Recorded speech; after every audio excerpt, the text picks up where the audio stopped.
Today, we are diving into something really fascinating. We're going to look at what happens after you leave a big event, a game or a concert. We'll explore a case study that pulls back the curtain on how technology is used to keep that connection going long after the lights go down. You know that feeling, right? You go to a huge concert, and for the next few weeks, your social media feed is just filled with ads that seem to know you were there. It kind of feels like magic, or maybe a little spooky, but it's not magic. It's technology. And today, we're going to unpack exactly how it all works. So, our story kicks off with a massive sporting event, and they had a pretty good problem on their hands. They were attracting a huge, brand new audience. But, and here's the catch, they had absolutely no clue who these new people were. Now, the event organizers, they looked at this new, younger crowd and saw a massive opportunity. The big problem was they had no way to talk to them. As soon as these potential new fans walked out of the stadium, poof, the conversation was over. It was a huge misconnection. And here's why it was so tricky. See, on one hand, you have your traditional fans. They're loyal, they're there for the love of the game, and they're pretty easy to engage. But this new crowd, totally different. They were all about the social buzz, the atmosphere, the experience of it all. For a marketer, they were a complete black box. And that was the real kicker. The second these new attendees left the building, they just vanished into thin air. There was no way for the organizers to turn that one amazing day into any kind of long-term relationship. So how do you even begin to solve a problem like that? Well, the answer was to build a fence. Not a real one you can see, but an invisible digital one. Let's break down how they did it. Okay, so the first piece of this puzzle is something called a geofence, and it's pretty much what it sounds like, a virtual boundary that you draw around a real-world location, like a stadium. I love this digital velvet rope analogy. It's like creating an exclusive digital zone. If you're inside, you're on the list. The second piece is called the Mobile Advertising ID, or MAID for short. Now let's be super clear about this. This is completely anonymous. The license plate for your phone idea is perfect. It identifies the device, not the person holding it. It doesn't know your name, your email, nothing personal about you at all.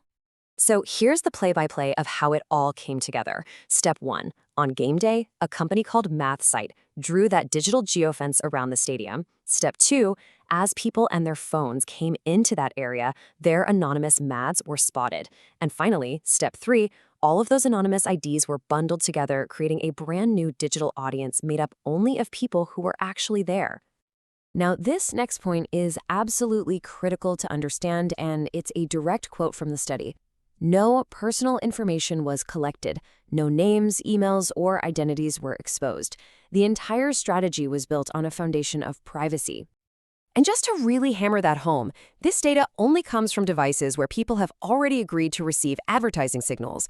The whole thing is designed from the ground up to follow global privacy standards like GDPR and CCPA. Okay, so they've built this big anonymous audience. Now what? What can you actually do with it? Well, this is where it gets really powerful for the event organizers.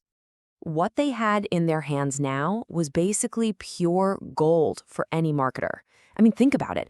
A group of people that they knew with 100% certainty had been at their event. This isn't guesswork based on what somebody liked online. This is based on where they physically were. It creates an incredibly valuable audience. And this is where it all pays off. The organizers could now do things like run social media campaigns that only people who attended would see. They could retarget them with ads for merch or promote next year's event to the people most likely to come back. It turns that one-day experience into a real chance to build a connection. All right, let's zoom out and look at the big picture here, because this was never just about selling more tickets. This was about completely changing the relationship they had with their fans. And this, right here, was the ultimate win. They could finally start a real conversation with that elusive new audience and begin to build some genuine loyalty. The event wasn't just a single day on the calendar anymore. It was the starting point for an ongoing relationship.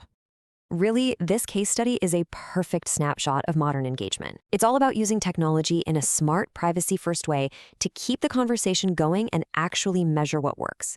It builds that bridge between the physical experience and our digital lives. Which leaves us with a pretty interesting question to chew on. You know, for decades, that little paper ticket stub was the physical proof you were there. In our digital world, could this anonymous ID be the new ticket stub? a quiet, invisible signal that connects you back to an experience you loved? It's something to think about. Thanks for tuning in.